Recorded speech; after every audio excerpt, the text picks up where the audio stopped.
He's out of fuel! And it's raining there, look at it!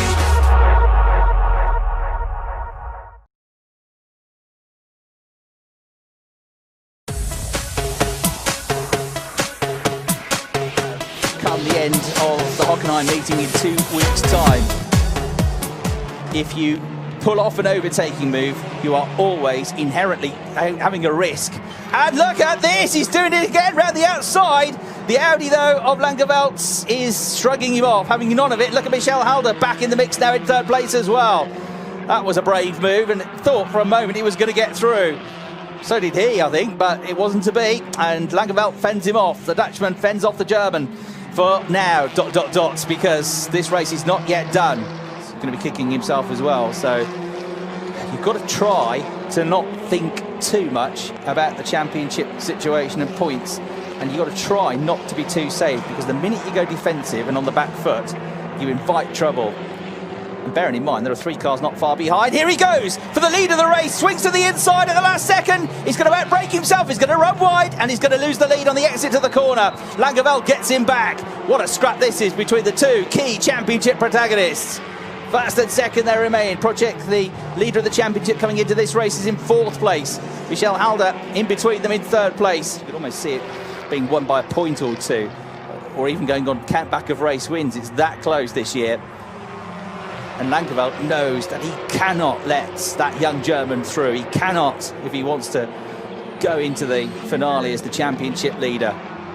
You get pole position, there's only 1 place to go, and that's the top step of the podium. But again, he's coming under threat, coming out of turn 12. The Hyundai gets his nose in front, they go across the line, and they're separated over the line by 48 thousandths of a second. But the outside line is here. Michel Halder is going to try and get onto the rear bumper of the Audi and squeeze out the German driver. Michel Halder goes for the inside line. There's the risk, it doesn't pay off. Michel Halder gets through to second, but he fights back through turn 2 and back into 2nd place. Wow, what racing this is! And the top 6 are all bunched up together again. Langeveldt leads the way. Clock has ticked down to 0. This is absolutely thrilling stuff. They can't breathe down there watching the race. It's Langeveldt, though, back in front in the closing stages of this race. The clock having ticked down to 0 now. They crossed the line with Langeveldt 48 thousandths of a second behind at turn 3. Engstler was down to 3rd place, but somehow he fought back, and Luca Engstler back down the inside of Michel Halder, who really set that move up nicely into turn 1. She couldn't have done any more. It was the right thing to do, get onto the tail of the Audi, knowing that the Hyundai was going for the outside line. Is he going to have another go before the end of the race here? Breathtaking stuff. Every point counts towards this championship fight. Backmarker gets out of the way. Good stuff as they come down towards turn 11, and it's the next turn where he's going to have a big chance here. That's where he's been quicker than everybody this weekend. Luca Engstler, and he's gone through on the exit to the corner. The Audi slips back to 3rd. Oh no, disaster for Langeveldt into turn 12. The final turn. Luca Engstler in the lead. Michel Halder in 2nd place. Langeveldt has dropped to 3rd to 4th place. He's dropped down to 4th position as they go on to the last lap of the race. Now he's 5th. Oh, it's all gone completely wrong. What has happened to the car? He's got an issue, surely. Or was it just that he had a slip coming out of the corner, lost the momentum, and then they're all through because they're all so closely packed? But Luca Engstler is in the lead of the race, and he's in the lead of the championship. Michel Halder followed him through to 2nd place. And it is going to be the perfect weekend for Luca Engstler. Pole, win, win. Here's the checkered flag. Maximum points. 95 out of 95, and the championship lead for the 18-year-old Luca Engstler with another heroic drive. What a performance that was. Fabian Volvend and Chris Froggatt. And here comes Bjorn Grossman again. He's found a second wind in the closing stages of this race to try and wrestle the lead away from Florian Merckx. So as close as Bjorn Grossman has ever been to Florian Merckx now as they head towards turn number 1. Niklas Nielsen is just waiting like a viper to pounce as well. Florian Merckx tight inside at the source turn 1. And here comes Grossman trying to get a toe off the back of the number 88 car. So as they head through Eau Rouge, then the cars climb uphill. This, the 1, 2, 3 in the pro class. Can Bjorn Grossman find it now to pull himself alongside the Florian Merckx car? So here comes Björn Grossman, side by side. Florian Merckx defending hard, but fair. So Björn he's in this awful position where he's having to attack, but he's also having to think about defending because Niklas Nielsen is there, just waiting to pounce if these should come together. So Grossman then, the back end of his car stepping out, as is so familiar with the way that Björn Grossman drives, which is thoroughly entertaining.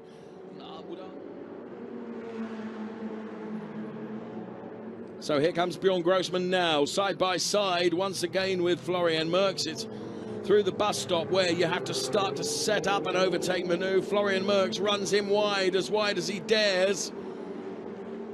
The fight is fair and respectful between the two of them, but that has really compromised probably Björn Grossman's attempt going up to Les Combes now. They've probably got this lap and one more. So the remainder of this lap and one more for Björn Grossman to try and find a way past the number 88 car of Florian Merckx. He's been unable to do so fairly. Here comes Niklas Nielsen on Björn Grossman. Grossman having to defend. Looks like a think. Oh, there's so much going on, and here comes Björn Grossman on Florian Merckx. If he goes all the way around the outside here, but he's squeezed out by Florian Merckx.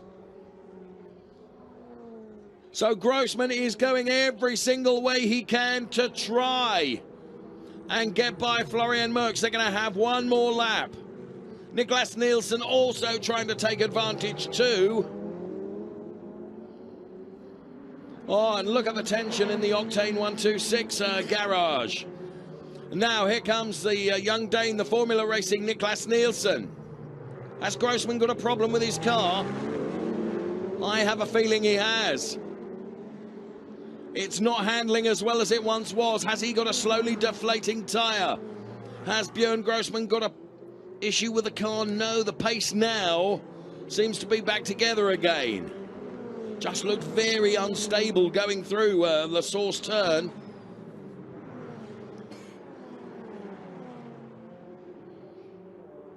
So as they head for the final time towards the chicane, Florian Merckx, Björn Grossman, Niklas Nielsen, and Björn is just too far back now to be able to do anything about the Florian Merckx car ahead. But here comes Niklas Nielsen to try and wrestle away that P2 place, but it's not to be as the Belgian Florian Merckx wins in Belgium here at Spa-Francorchamps. Philip Barron on the pit wall to congratulate his driver who has taken the win. He won that championship as a teenager. And Max Coates looks right, he looks left as they go towards the bubbling curve at turn one. There is the view from Max Coates' car. The third place Audi just ahead. Critical championship points. He is not interested in fourth place, not one bit. He wants that third place. He wants every point he can, and he wants to dispatch one of his championship rivals. The Audi holds the inside line as they go through the S section. You've got to be careful, Max Coates, because Christopher Haas still wants to get involved. He's not really worried about championship points. Max Coates showing his nose now. Third, fourth, fifth, all together here, and Max Coates has got the inside line. Here's the onboard camera. He's got his nose in front, but is he going to have the right line going into the next corner? They fan out, three abreast here. Mercedes to the right, Audi to the left, and then another Audi on the other side as well. And Kelvin van der Linde fends him off, and Max Coates coming under attack now from Christopher Haas, who's nipping at his heels, almost runs into the back of the Mercedes. It's still Audi, Mercedes, Audi, third, fourth, and fifth, no change, but goodness me, that was close. And here he comes again. Attacking, defending at the same time, running out wide. Here is Kelvin van der Linde. This is an opportunity for Max Coates, but the right-hander comes up and saves the South African.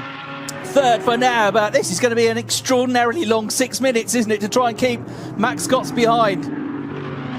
It's like a leaking dam, and he's trying to put his thumb in every hole, and it keeps sprouting out, it keeps coming at him. This yellow missile, thrilling stuff here for potential championship glory to come. Maybe neither of them will win the championship, but they've got to try. They've got to try and win every single point here and get this third place finish. And Christopher Haas is the dark horse here, who's not really involved in the fight for championship points, just wants a podium finish, and he's getting stuck in, and it's being a real pain here for Max Scott. He's got the inside line for turn 1. Is he going to go through? I think he is. Yes, he goes through at turn 1, and Max Scott's now, instead of being 3rd, instead of being 4th, he's 5th. But look, he's coming back again, and the Mercedes once more will have the inside line, and Max Scott gets the position back. But look, he's lost time to Kelvin van der Linde. He doesn't need this, he doesn't need the hassle. He wants to be going forwards, not defending his position. And he out and down the order and into the barriers. Out of the points anyway, those cars. And that incident now under investigation. Right, here we go again. Max Scott has got himself. Now, Christopher Haas has been left, hasn't he? He's been pushed out of the fight. Leave this to us, he says. This is between me and him. Oh, there's bits flying off the Audi now of Kelvin van der Linde's car. A bit lighter, yes, but a bit less aerodynamic as well in the car. Disintegrating a little bit there. There's obviously been some contact. But it's still going quickly enough to hold on to 3rd place. It's through the apex of the corners where the Audi just runs out of grip. Over the line goes 1st and 2nd. With how long left on the clock? 1 minute and 50 seconds left on the clock. I reckon 3 laps to go. There will be. I can't watch, he says, Sheldon van der Linde. I cannot watch this. How is this happening? They keep coming after us. And Christopher Haas is not out of it yet at all. He's come back into it completely in the final sector of that lap. Slightly quicker, and I mean slightly, by a few thousandths on that lap, was Carvitz, the race leader, than the Porsche of Hamanay. Bit of an advantage here, deep into the corner though, and here comes the Mercedes again. Better through the corner, better under traction. Van der Linde understeering, but the straight line speed is still pretty good, and he pulls back away again. So they make their way up through now towards the end. The middle part of the lap into the stadium section they come, through the S's. No way through here. Race leaders I can see coming into the Sachs curve, and that gap looks like it's come down as well. It's a fight for the lead of the race as they come through into the Sud curve with just 23 seconds left on the clock. So they're going to get to the line before the clock runs out as Max Scott has a look at the inside through the Sachs curve, but the Audi stays ahead just over the line with 12 seconds to go. Goes Carvitz, the gap's down to 0.8 seconds between Carvitz and Hamanay. Here through the Sud curve, they come for the penultimate time. It will be 2 laps to go, including the one they have just started. The battle for 3rd and 4th and maybe 5th positions here, with Christopher Haas trying to get stuck in as well. Claudia Hurtgen still going well in 6th place, with Luca Ludwig in the Ferrari 7th. There's only about a second between those two as well. Dries van Toor up to 8th. Kevin Estres back up to 9th, and Beretta and the Lamborghinis dropped 2 places down to 10th on that lap. Time down to 0. Ticked down to 0 after they started the lap. So they finished this one, then plus 1 lap. They can see to the left of the picture coming out of the hairpin, the top 2. Still Daniel Carvitz hanging on to this, but Hamanay doing his damnedest to close the gap. Max Scotts, can he find a way through this time? The door left invitingly open once more. He gets up the inside once more, but takes the tighter line through the corner. He can't get the power down as quickly as he'd like to. And again, teasing him there, the Audi. Hold your breath. Don't look. Where do you look? You can't look, and you can't not look if you're Sheldon van der Linde. With 1 lap to go. What about this though? Come on, says Sheldon van der Linde, cheering on, willing on his brother, giving him every positive vibe and piece of energy he can possibly transmit from the garage down there. The team likewise, the driver now, commitment, focus, do not make a single mistake. But Haug there watching the racing just to the right of the picture. He wants the Mercedes to get through, but is there time? It's running out. This is where he'll get closest. But every time the door opens up, the Audi just seems to be able to sprint away. Max Scott's closing now. It's going to have to be a do-or-die move. Gets on the throttle again. Again, the Audi just gets away. Kirchhofer and Carvitz with a well-timed victory. 2nd place to Hamanay and Renault from pole position. And what about 3rd place? Kelvin van der Linde just about fends off the Mercedes of Max Scotts, who threw everything at him but couldn't ultimately get past. 4th for Gotts, 5th for Haas. Claudia Hurtgen with a queue of cars behind rounds out the top 6. Ludwig 7th. sure that those two are going for the $50,000. Whichever one of these two, Kemper or Sparks, finishes ahead is going to win the money this afternoon. I think, yeah. They are. So this is it. We've got about 2 miles to go now. $50,000 on the line. And remember, your boss, John Dean II, he's not very happy. He was involved in an incident in the first 10 minutes of this race. He had to serve a penalty that took him out of the running. Right now, he's currently scored in the 10th position. So the last thing he wants is to see his drivers wad up a bunch of race cars on the final lap. So if you're not racing for the money, race to make sure John Dean doesn't kick your butt when you get back to the trailer. Now they fan out, trying to make it 3 wide. Sparky to the inside. That's for the lead. Sparks now back to the front. Kemper to second, but he's going to do a really good job. Tried the crossover there, Jeremy. Out of 8 and 9. Oh, this is good racing right now. Roland, I think you played it perfectly. Roland is right there waiting to see what happens. He's blocking every line he possibly can there. Sparks, having made that pass into turn 10, he pushed the Drake Kemper car right to the outside and off the edge of the racetrack there. That's good tight racing. Hey, look, there's a lot of money on the line here. You just got to let them go for it and see what they can do. Hopefully they'll keep it clean. There's definitely a touch from the nose of Kemper onto the rear of Sparks as they head into the Jean Debian curves. Oh, it's like a 1980s music workout video. It's getting physical out there as they head into turn 16 for the final time. They'll unwind the steering wheel and make the run down the back straightaway. You called it, Jeremy. Kemper put a bumper on Sparky, but Sparky kept his foot in the gas down the back straightaway for the final time. He's driven these cars for a long time. He knows how to win. Can he do it now? Just one corner to go. $50,000. It's a lot of money and not a lot of time left. Kemper looking to the inside. Sparky defends. It's not over, not by a mile. Celine Roland goes around the high side. It's a drag race for second. Sparky likes his odds. He's got to keep his foot in the gas. In and out of the final corner. Sparky second at the white flag. He's going to lead it at the finish line. Sparks is your winner here in Sebring. Kemper comes home second and completing the 6 sideways performance podium. The rookie of the year, Celine Roland, finishes in third. Jeremy, that was impressive. 10, this will be the white flag. One more lap to go here in the Clarington 200. It was Lacroix by 8 car lengths at the end of the straightaway on the back straightaway. Now into turn 1 is Lacroix by about 3 car lengths over Ranger. These two, the class of the field, is LP Dumoulin and the WeatherTech Jaunch has fallen a few car lengths further adrift. Through turn number 2, we're looking at turn 3.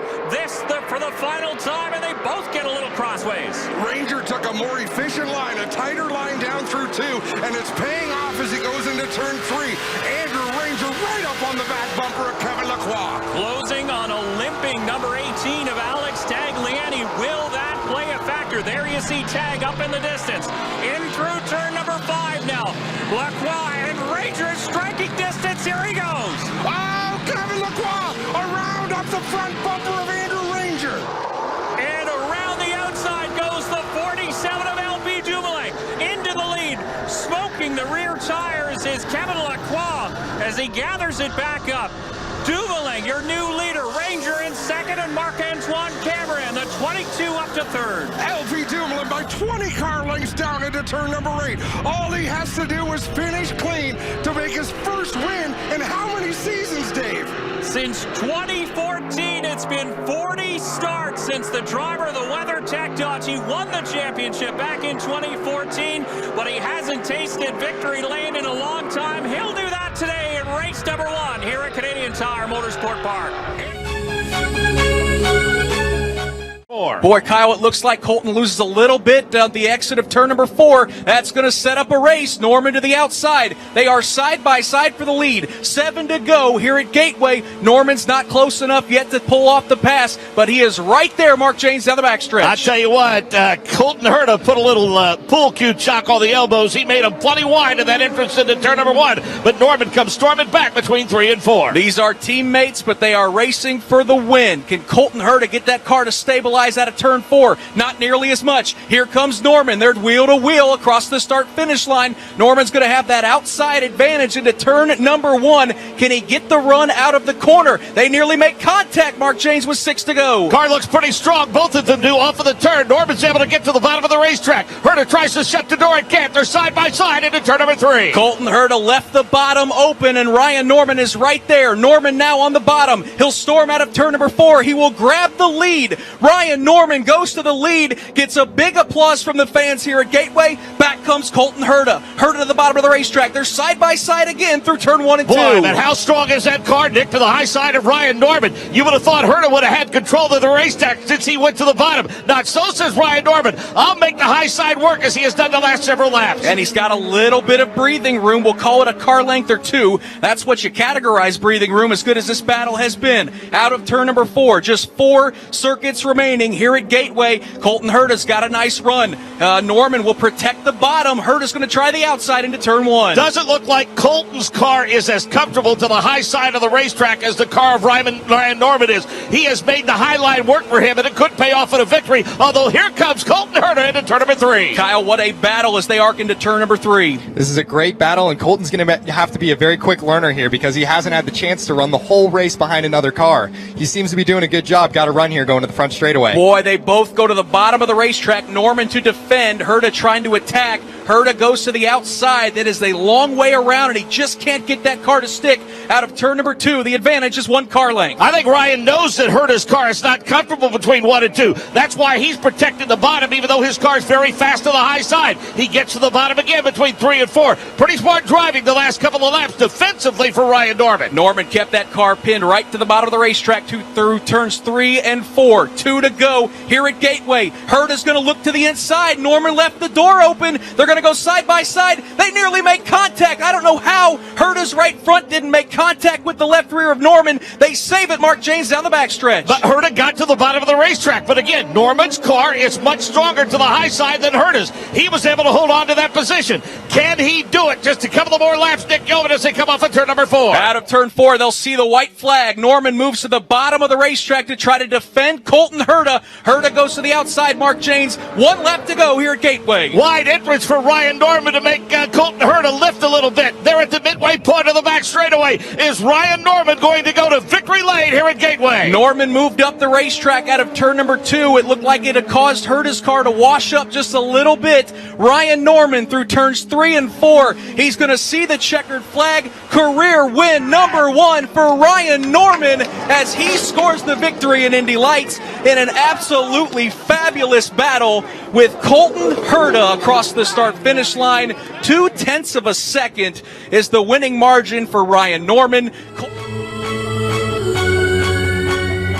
Out of 14 we go then. 1.5 minutes still on the clock, but the race leader's got 1 more lap to go. So I reckon we're going to start the penultimate lap now for the GTs. And the Porsches. Oh, here we go. Here's the move perhaps from Molina. Not quite into turn 1, and Cairoli saw him coming. JMW Motorsport started punching the air there, but then decided, no, it's not quite going to happen here. So it's the final lap for the race leader. I still think the GTs, though, are going to have this lap and 1 more. Yeah. That would fit in Graham's head as well. And also, Pla and Vassivier now only separated by 4 seconds as Molina has another look at the inside of turn 5 and through 6, but Cairoli's got that line covered off. This is where he might have no choice, though, but to concede the Euro International and M Racing YMR. A little bit of tactics at play. No, he's not. He's at the wrong side. He might have him Now he has. on the inside. Miguel Molina, can Cairoli pull across the road? There's contact, I think, and Cairoli is elbowed out. He's off. Almost to make the point that there was contact. Cairoli shortcuts turn 7, and I don't think he's going to be able to cut through. Oh, he stayed in front. Unbelievable stuff. Matteo Cairoli off the road. I cannot believe he's going to be allowed to keep this, but still, tucked underneath the rear wing is Miguel Molina, and this time around, despite the Porsche running off the road at 7, he has made the move stick. That was better speed being carried through turn 7, and Molina, the Spaniard, now leads the way. It's not over yet, though, because Cairoli has got his down. He's off track again. Has the 66 ever been in front, by the way, in the GTE battle? This might be the first lap it leads of the whole race. Unbelievable. Still traffic, including another GTE car. They come through JMW on the inside. This time I think it's done. Porsche can't get through the traffic, and the 66 being just that bit further ahead. Cairoli's trying anything now. Cairoli is very, very angry indeed. He ran off the road at 7. He's off the road at 11 as well to gain some of the speed back again. Well, the question marks are going to be about the Porsche and the track limits for the 88, because the Ferrari's lines have been exemplary for this final tour. And I think, I have to check the lap charts, but the only lap that this Ferrari has led in the whole race is the winning lap. And there is Liam Griffin, who is on top of the debris fencing on the pit wall to call his man home, Miguel Molina, in the 66. Last time through the elbow, he's oh so close. It'll all come down to the bottle-load chase. It's One critical. last time. Macaulay Jones on the gas. He's in the tow, Gary Jacobson.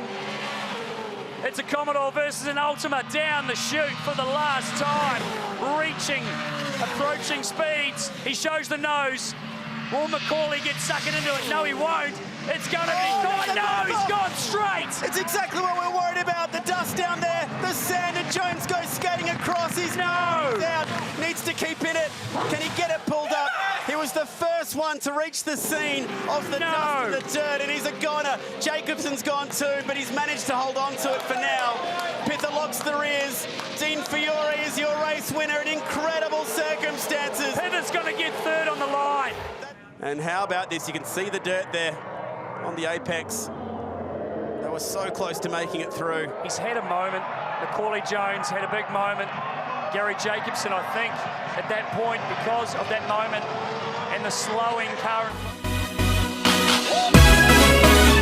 A la última curva y ahí se va a definir este sprint, esta carrera corta. Por ahora manda Martín Chialvo. Ahí están en la S. Bien encendidos y Arrochi. Veremos si se tira en el final, si va por adentro, le amaga por afuera. Le quiere hacer la tijera, va por afuera Ciarrochi. Va por afuera Ciarrochi, se lo manda por adentro. Se la va a ganar Ciarrochi. Palo y palo viene, en final ganó. Ganó Chialvo, pero por nada, Por nada ganó Martín Chialvo. La hizo bien Ciarrochi.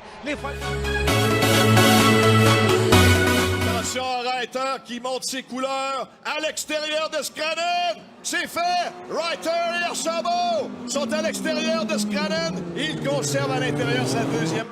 pas ça. Il conserve la deuxième position. Directement dans ses pneus pendant qu'il s'en va à l'extérieur. Scranen pour la position de tête.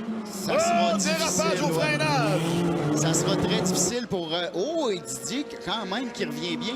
On a vu que le pilote derrière Didier ne l'a pas suivi. Donc, on aurait pu les deux bénéficier de l'aspiration et peut-être passer pour la première place. Par contre, le pilote derrière Didier a dit « Arrange-toi avec tes troubles, moi, je t'aide pas. » Donc, on voit que ça a été difficile de passer. Là. On joue le tout pour le tout avec 3 minutes à la course. À l'intérieur, Scranen et Reiter. Incroyable dépassement. C'est la foule qui encourage Scranen. Voilà. Dans le spectacle, nous, on est très heureux. Et le spectacle est de qualité. Attention. Bertrand Godin là, qui essaie de pousser son pilote devant à l'erreur. Archambault défend très bien. Oh, Godin! Côte à côte! À l'extérieur, ça permet à Archambault de garder la troisième. On n'a pas laissé beaucoup d'asphalte à Bertrand Godin. On l'a poussé vraiment vers la partie poussiéreuse de la piste. Et sagement, Bertrand va protéger sa quatrième. Scranen s'amène. Wow! Reiter, Archambault et Godin. Oh! Deuxième victoire, 2-2 pour la voiture d'énergie.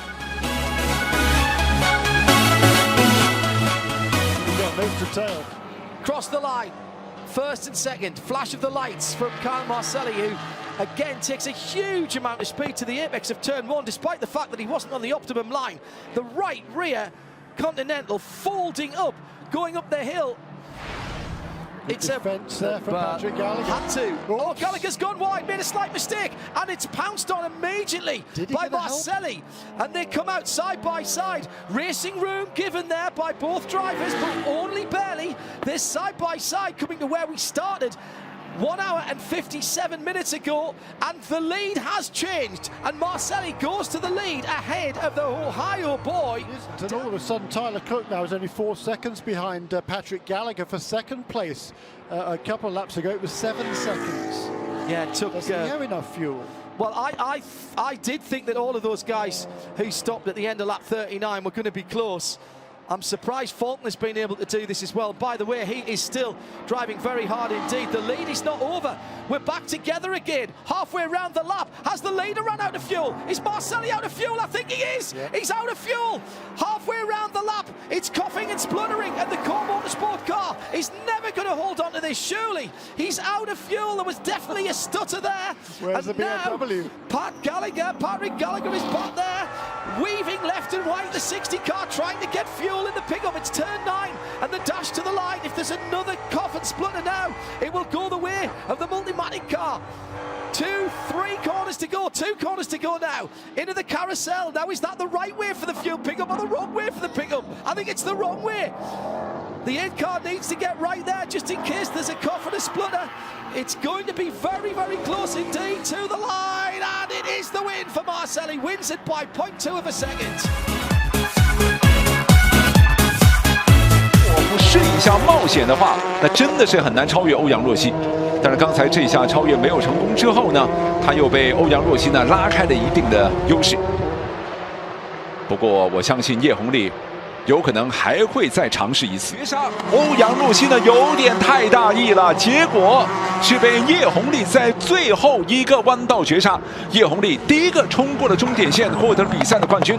欧阳若曦非常遗憾的在最后一个弯道没有守住，获得了第2名，高度获得第3，张真东第4，朱胡安第5，朱代维第6，甄卓伟第7名。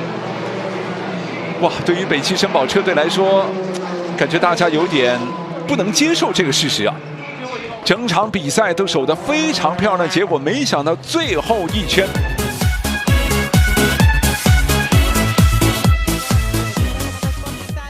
Si segue la gara che sta per concludersi, staccata del Bucine.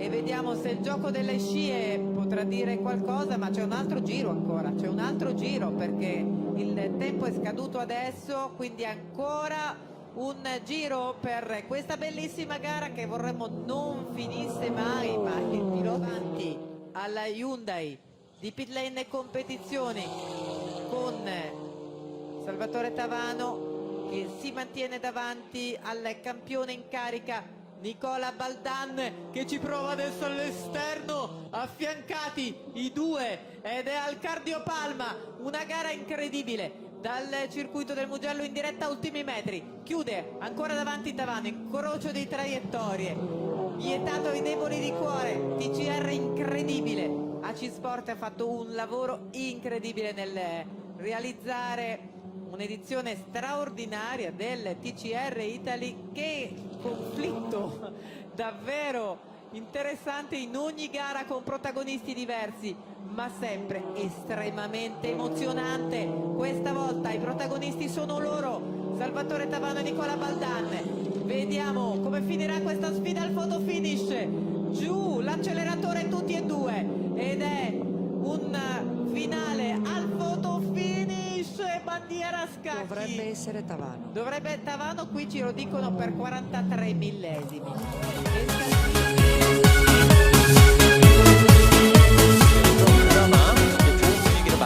시작으로 삼으면 되긴 하겠는데 그래도 어떻게 보면 2위 정도는 노릴 수 있지 않았을까 하는 약간 아쉬움이 있긴 합니다. 이제는 기회가 없어요.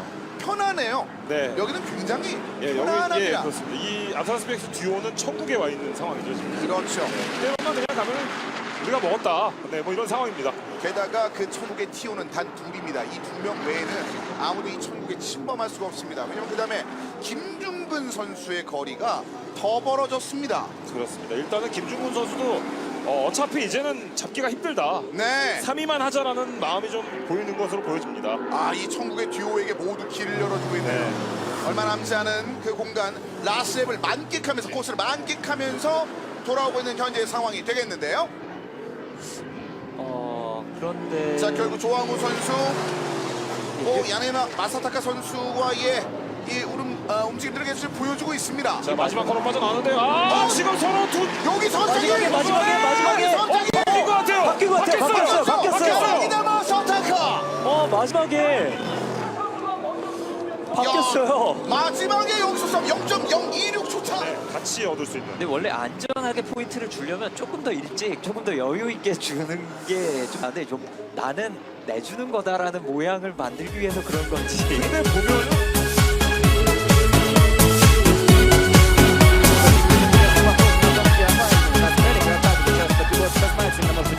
Идеальную траекторию, на отсечку выходит вперед, да, потом его обогнали бы, но он уже впереди, и победа в кармане. Ну что ж, последняя прямая, всего один поворот отделяет Томаса. Хапаланина от первого в этом сезоне. Невероятно близок, если Салминаутио, и, конечно же, будет его не если Салминаутио, а, конечно, Лапаланин, да. И атака будет исполнение Консты по внешнему радиусу. Томас внутри. Супер позднее торможение в исполнении обоих. По внешнему радиусу Конста. И неужели он выиграет? Нет, вынесло. Слишком широко, и я думаю, что Томас все-таки выиграет. Или нет? Кто же? Лапаланин. 3 тысячные секунды в последнем повороте. Конста, Лапаланин. Мы видим повтор. Ну вот кто здесь был впереди в повороте? Так, чуть-чуть перетормаживает Томас. Ну вот в момент, когда покидает всеми 4 колесами пределы трассы Конста, он был впереди. Затем возвращаются полным ходом. Вроде бы не помешал он здесь Томасу. И как они близко. Просто невероятно. Действительно, это... You have got to be on your A game. Here goes Barthorpe into the last lap and takes the lead. Brilliant. So he's through under the Litchfield Bridge once again. Kitching's going to come straight back at him. He gets the lead back. And it looks as though these two are going to hold each other up and going to bring Littlewood and Edmondson into play. I thought that this would be an intense battle, but it does look like it's going to go to the final few corners of the race. Kitching now married to the inside line. He's not going to let Barthorpe get a cheap move on the undercut. Here they come again. Kitching still absolutely flirting with that inside white line. Littlewood doing everything he can to hold off Edmondson. Edmondson is going to try and get the switch back on Littlewood. Littlewood moving to cover. Edmondson coming through. Kitching and Barthorpe still absolutely locking together. Barthorpe's going to try and make the bid to come up the inside of Kitching. Bobby Game Corner could be one of his last chances. He's going to swing by for the switchback. Up the inside. He gets him. Edmondson makes the move on Littlewood. He gets into third position. Kitching comes back on Barthorpe. They're going to be side by side through the final chicane. Still they are side by side. They run out wide. They're going to be over the line. Absolutely together. Edmondson on the inside. That is almost a dead heat of the line between the three of them. It's going to be a photo, surely. Let's look at the replay, because Edmondson got the run on both of them as they ran wide at the line. Oh, too close to call. Edmondson thinks he's got it. We've got the photo finish, and here's the thing, guys. The transponders that time the carts are on the back of the seat, but in the case of a photo finish like this, it goes on the front nose cone. It's down to the officials. Look at it. That is the official picture. They've given Rule it out the man on the right. Who do you think got it, guys? Well, they've given it to the O-plate, the man in the position middle. and fourth place. They've actually caught up with these two a little bit more, but I still think the gap is too Another big. defensive line by Jewis, and defensive again into the hairpin. He's giving Wood nothing to the line here. Jewis He's holds going him up. defensive all the way. Oh, they're to getting the flag. close, these two. They are. McDade is suddenly found a Amazing. second. Oh, they're right on him. Jewis defends Wood, and now it's 4 abreast here. This is magnificent. McDade makes the move on the inside. Oh, contact! Contact! 3 of them got together. Edgar's done it. Johnny Edgar's won the British Edgar's Open. won the title in the last corner. We've got 4 camera angles on this. This one doesn't tell us very much. I think the next one is probably the best angle off the ABR roofing cherry picker. Here we go. This is the camera angle that says it all. Now that's where the contact's made, and you've got to feel. Jewis is blameless. Jewis is got absolutely to feel blameless. sorry for Cian Jewis. But he Johnny had that one. Edgar, He had that race won, in my opinion. And up the inside comes McDade. He makes the Now move. look at Banzai on the inside. Look at the difference that an angle makes. He looks a lot further up the inside than I think he actually was from that angle, but that's because of the position of that.